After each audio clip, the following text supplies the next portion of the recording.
26-year-old single mom Emily Fennell had been adapting to life without her dominant right hand after a tragic rollover car accident almost 5 years ago. I put my left hand down to brace myself, and I put my right hand up towards the ceiling to brace myself, and the centrifugal force of us flipping caused my hand to go out of the sunroof. It was smashed between the pavement and the sunroof. The injury to Emily's hand was devastating. Her mother, Kim, had to make the final decision whether to allow doctors to amputate. Started back here, so all this was missing. The surgeon showed me the x-rays. I can read an x-ray. You know what a hand is supposed to look like, and it wasn't there. My mom explained to me that they had to cut off my hand, that there wasn't anything that they could do. Honestly, my first thought was that this sucks. I mean, to be honest, what else can you think at that point? I remember thinking that it's going to be hard. How am I going to take care of my daughter? It was hard. She was still in diapers at the time. Emily found prosthetic hands unsatisfactory and adapted on her own. But she found the little things, like helping her daughter tie her shoes or putting her own hair in a ponytail, the things she missed the most. When Emily heard that UCLA was launching a hand transplant program, the first on the West Coast, she called the same day. I think it's an amazing opportunity. Who would have thought that, you can get another hand after you've lost your hand? I definitely never thought that it was a possibility. I thought, this is it.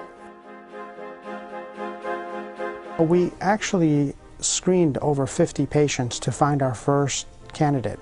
And Emily we found to be the absolute ideal candidate in every regard. She was young, she was healthy, she had this depth of understanding not only about the procedure but about herself that was not seen in other candidates. After going through an extensive screening process that included both medical, surgical and psychological evaluation, she met the criteria, and we went forward with her feeling very confident that she was very well informed and that she was an excellent candidate. After just 16 days on the transplant list, Emily receives the call that a donor hand is available. I burst into tears. I called my sister and I was crying, and she's like, "What's wrong?" I'm like, "They have a hand." She's like, "But I thought this is what you wanted." I'm like, "It is. I don't know why I'm crying." And so it was kind of a whirlwind from there. And I have to say, I sobbed. And I started to cry, and then I pulled myself together, as it was just this immediate emotional response like, oh, here it is. I remember right before I went into the OR, my mom asked me, "Are you sure you want to do this?" And I said, "Yes, I'm sure." I evaluated the hand from the deceased donor. It was identical. The color match was perfect, the size match was perfect, the blood group match was perfect. And it's one of those things in most people's lives, and I think most people can relate to, is you just can't believe that moment that you've been preparing for has arrived. It is life-changing surgery for Emily that begins a minute before midnight and will last for 14 hours.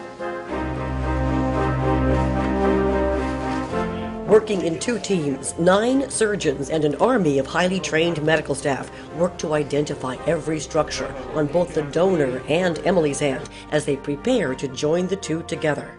The hand transplant involves connecting 2 bones, 23 tendons, 2 arteries, 4 veins, and at least 3 nerves. The tendons must be perfectly balanced if the hand is to precisely open and close.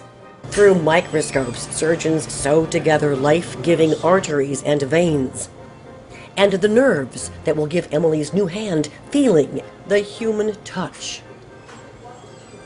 As the surgery ends, Emily is able to see her new hand, and ever so slightly, she can make her new fingers move.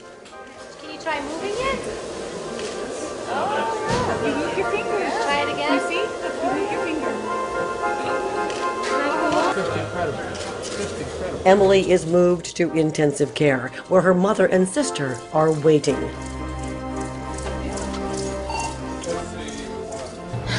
As a mother, one of the first questions you ask when your baby is born is, do they have all their fingers and toes? She lost that. It's back.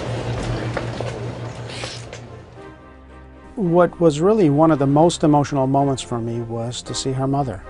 Her mother came and hugged me and whispered in my ear, "You have made my child whole again."